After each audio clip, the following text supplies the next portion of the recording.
Bienvenue sur la chaîne. Aujourd'hui, nous explorons un scénario qui glace le sang. Une sérangane d'Achiat iranienne aurait décimé des centaines de civils en Israël. Sommes-nous au bord d'un second grand conflit au Moyen-Orient? Que révèle cette crise sur les dynamiques géopolitiques et morales de notre époque?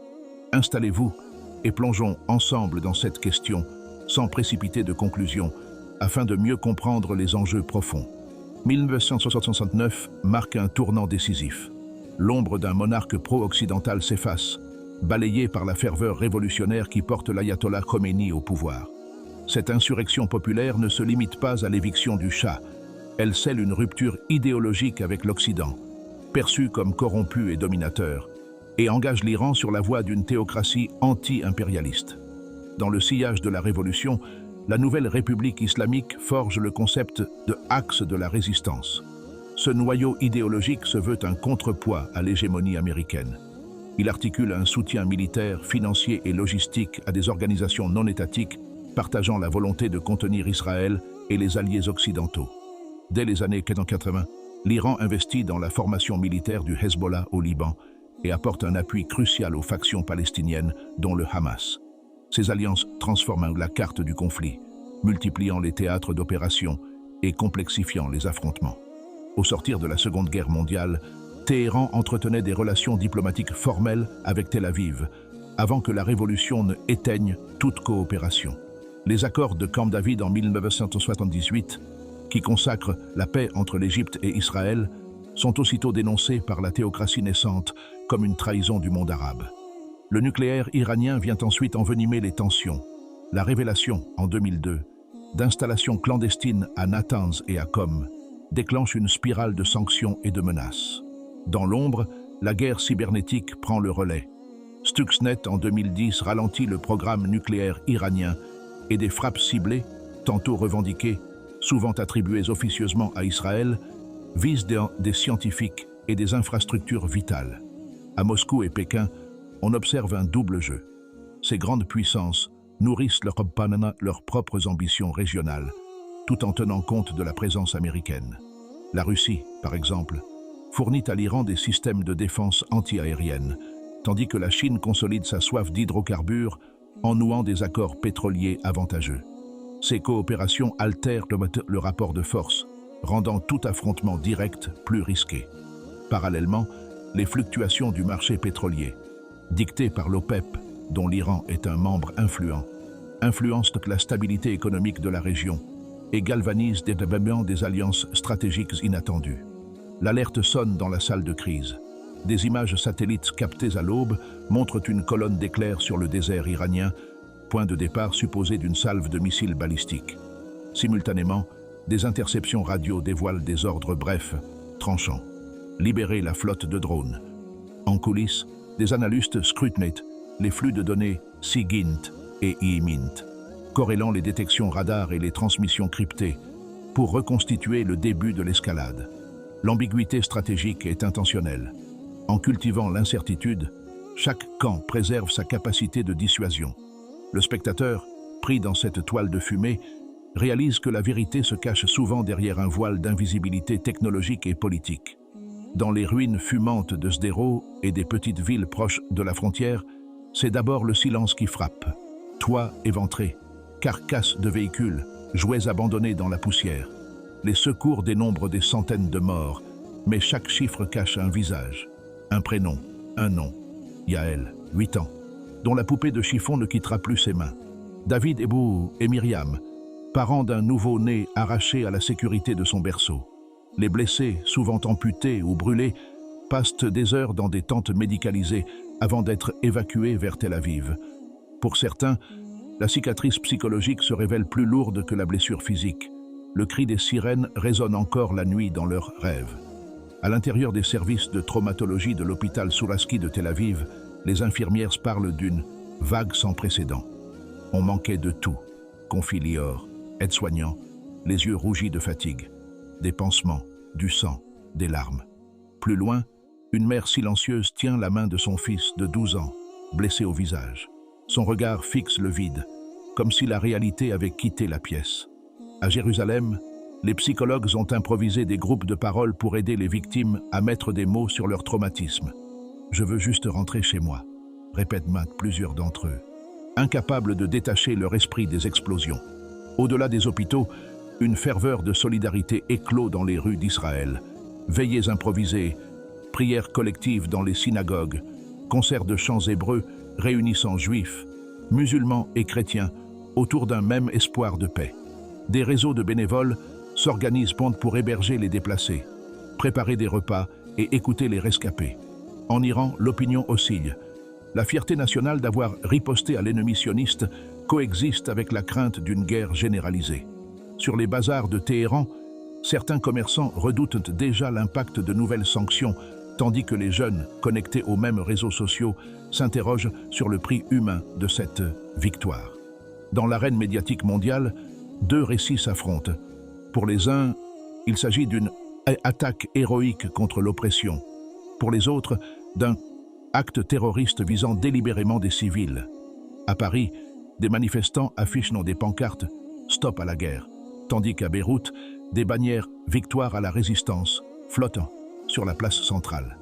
Sur Twitter, les hashtags « Iran Attack » et « But Israel Under Fire » rivalisent de popularité, poussés par des bots et des influenceurs des deux camps. Cette bataille de l'image façonne l'opinion publique et suscite des mouvements de solidarité spontanés, mais nourrit aussi la défiance. Qui croire quand chaque source proclame sa propre vérité? Dans ce tumulte informationnel, chaque citoyen devient juge et partie. Karl von Clausewitz décrivait la guerre comme un acte de violence destiné à contraindre l'adversaire à se plier à notre volonté, tout en reconnaissant que la réalité sur le champ de bataille est enveloppée d'un brouillard si dense que chaque décision s'en trouve brouillée. Pourquoi l'information devient-elle si incertaine? Parce que la perception humaine est limitée par la peur, le bruit et l'urgence de l'instant.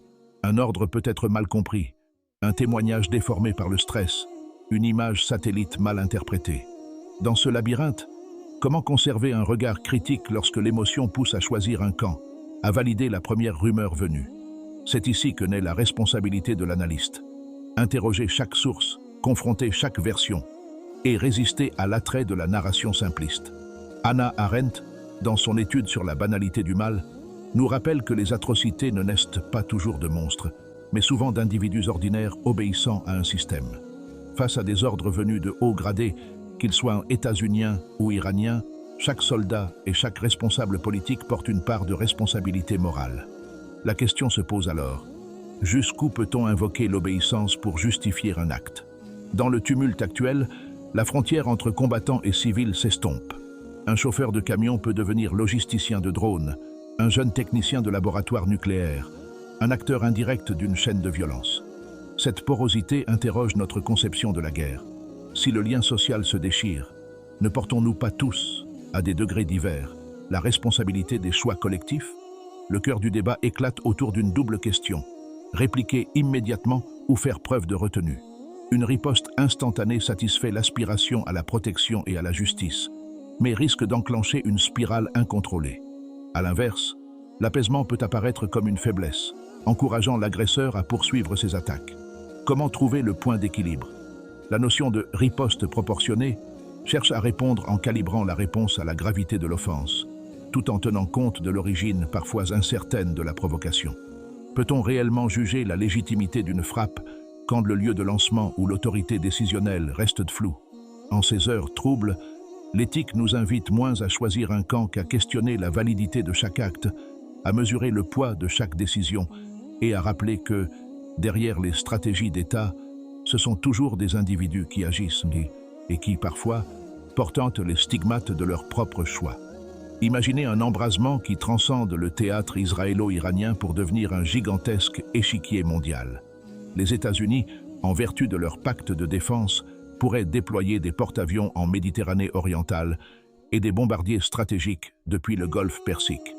De leur côté, la Russie, soucieuse de préserver sa base navale en Syrie, pourrait renforcer la présence de sa flotte en mer Noire et fournir des systèmes S-400 supplémentaires à Damas.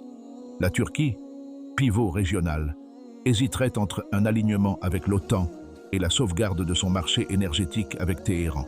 Cette conflagration directe risquerait de faire basculer la guerre dans une dimension globale. alimentée par des alliances formelles et informelles, tandis que chaque État chercherait à protéger ses intérêts stratégiques et économiques. Dans un registre plus feutré, on envisage une basse intensité où les affrontements seraient confinés à des frappes ciblées. Israël pourrait multiplier les raids nocturnes de drones armés sur les installations de lancement iraniennes identifiées, sans annoncer une déclaration de guerre officielle. En parallèle, Washington durcirait les sanctions financières, gelant les avoirs de responsables iraniens clés et bannissant leurs exportations pétrolières résiduelles. L'Iran riposterait par des cyber-opérations destinées à paralyser des infrastructures civiles, centrales électriques, réseaux de télécommunications, tout en maintenant un usage restreint de ces missiles balistiques pour ne pas franchir le seuil d'un conflit ouvert. Des unités spéciales, appuyées par les services de renseignement, mèneraient des opérations clandestines pour neutraliser des commanditaires et corrompre les réseaux logistiques de l'axe de la résistance. Paradoxalement, c'est dans les salons feutrés de l'ONU ou derrière des portes closes au Qatar que pourrait s'écrire la décrue.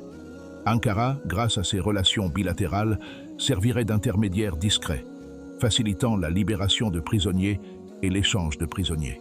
Le Qatar, fort de son rôle lors des pourparlers de 2020, offrirait son hospitalité pour des entretiens confidentiels entre responsables iraniens et diplomates occidentaux. Enfin, la Suisse, avec son historique de neutralité, proposerait un cadre légal pour officialiser un cessez-le-feu temporaire, échange humanitaire, levée partielle des sanctions et observations internationales sur les sites nucléaires. Dans ce scénario, chaque camp accepte une petite victoire d'image. L'Iran sauve la face en obtenant un moratoire, Israël sécurise ses frontières et la communauté internationale reprend pied avant une crise plus profonde. Sur une petite place de Ramallah, des Juifs et des Palestiniens se retrouvent autour d'un café partagé. Ils ne cherchent pas à débattre de frontières, mais à échanger des histoires.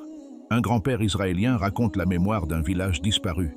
Une jeune infirmière palestinienne évoque le soin prodigué aux blessés des deux camps. Ces réseaux de dialogue intercommunautaire fleurissent discrètement, animés par la conviction que la paix naît de la rencontre. Dans le sud d'Israël, une troupe de théâtre bilingue monte une pièce où les personnages alternent entre hébreu et arabe, humanisant chacun des voisins que la géopolitique a longtemps figés en ennemis. Partout, des programmes d'échange culturels, ateliers culinaires, résidences d'artistes, chœurs mixtes, tissent une toile invisible qui relie familles et quartiers, semant les graines d'une confiance parfois fragile mais essentielle. Imaginez Istanbul, ses dômes et ses minarets, transformés en capitale d'un dialogue inédit. Dépourvue de journaux télévisés et de manifestants, la salle de conférence se remplit uniquement de techniciens de l'eau iraniens et d'ingénieurs israéliens. Leur mission: concevoir un aqueduc transfrontalier permettant de pallier les sécheresses sévissant dans les deux régions. À Astana, diplomates et ONG signent un protocole sur la gestion conjointe d'un champ solaire géant situé dans le désert syrien, relançant l'idée d'un partenariat énergétique. Ce type de conférence, mêlant garanties de sécurité mutuelle et projets concrets, crée des sanctuaires de coopération qui mettent en échec la logique de l'affrontement. Les délégations, débarrassées pour un temps des postures, en viennent à redécouvrir une réalité simple. Leurs intérêts humains et écologiques se recoupent plus qu'ils ne l'imaginaient. Au-delà des témoignages et des accords, se cache une révolution intérieure, l'éthique du quart global. Inspirée de Simone Weil, elle enseigne que l'attention est ce qui sauve du mal. Porter attention, c'est reconnaître la blessure de l'autre comme nôtre et se sentir responsable de sa vie. Cette posture ne nie pas les blessures passées, mais leur oppose une réponse active, soigner plutôt que détruire. Dans les écoles du Proche-Orient, des manuels revisités introduisent d'emblée des chapitres sur l'empathie, la coopération et le respect des vulnérabilités. Les enfants y apprennent à voir l'ami possible derrière l'ombre de l'ennemi. Peu à peu, ces enseignements biaisent le cours de l'histoire. Ils transforment les récits de haine en récits de soins mutuels, substituant à la peur l'émerveillement de découvrir une humanité partagée.